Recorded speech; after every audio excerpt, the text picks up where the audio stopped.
Père Auguste, bonsoir. Bonsoir James. Merci d'avoir accepté notre invitation. Alors, quel est l'objectif, le but de cette marche? Alors, le but de cette marche, c'est de partir à la rencontre de nos populations, celles qui habitent nos districts, une certaine conscientisation encore, et d'entamer un débat autour de certains sujets qui sont encore difficiles à comprendre et peut-être évacuer certains blocages, certains freins dans la conscience de nos habitants. Qu'est-ce qui bloque encore aujourd'hui, selon vous?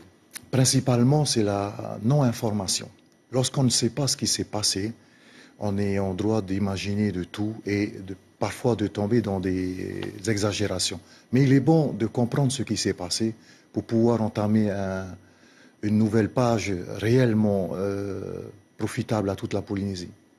Lors de sa venue en février, François Hollande a reconnu les conséquences environnementales et sanitaires des essais nucléaires. Il s'est engagé à rendre plus efficace l'indemnisation des victimes. Ce n'est pas suffisant selon vous? Un seul exemple, il a reconnu le fait nucléaire tout en permettant les travaux sur l'atoll de Hao. Là, nous trouvons qu'il y a une incohérence. Et nous savons très bien que tout le monde sait que d'ici l'année prochaine, il y a les élections présidentielles.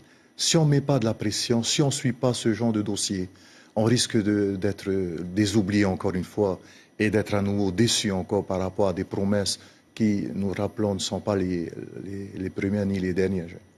La pétition que vous avez lancée, sur la pétition que vous avez lancée, il y a aujourd'hui plus de 40 000 signatures.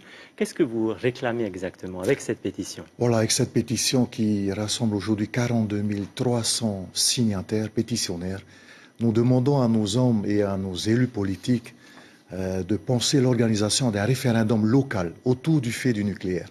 Ce référendum va permettre un débat dans nos populations et pouvoir comprendre réellement les conséquences dramatiques de ce fait nucléaire. Un référendum pour demander quoi exactement? Parce qu'on sait qu'un référendum, on se prononce oui ou non sur quelque chose. Sur la responsabilité véritable de l'État vis-à-vis des essais nucléaires dans notre pays, afin que les dossiers soient ouverts et que nous puissions comprendre réellement l'impact dans tous les domaines, en fin de compte, de cette société, politique, sociale, culturelle et sanitaire, ainsi qu'écologique. Donc, comprendre réellement ce qui s'est passé à travers un débat, et c'est le meilleur moyen démocratique dont parle notre statut, le statut de ce pays, mais pourquoi ne pas l'engager pour une cause grave, aussi grave? Le président du pays s'est félicité sur les avancées des accords de Tahiti qui comprend le nucléaire. Est-ce que vous êtes suffisamment entendu par le gouvernement local, par les hommes politiques en général? Actuellement, pas du tout.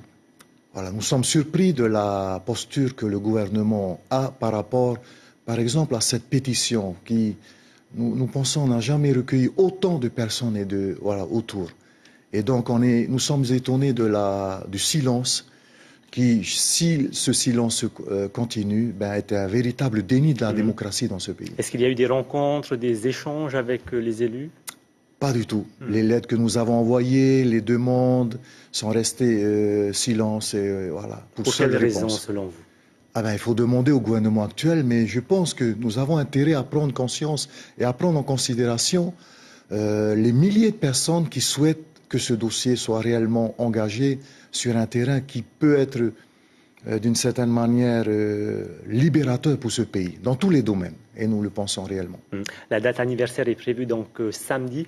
Quel est le programme de cette journée? Nous invitons toute la population à joindre au programme que Moruro et Tato a pensé, et demain il y aura une conférence de presse. Donc nous invitons toute la population, quelles que soient les tendances politiques ou confessionnelles, à venir et à faire en sorte que ce 2 juillet n'appartienne pas à un groupe ni à une association, mais à toute la Polynésie. Père Auguste, merci d'avoir répondu à nos questions. Je rappelle que vous êtes le président de l'association 193. Merci.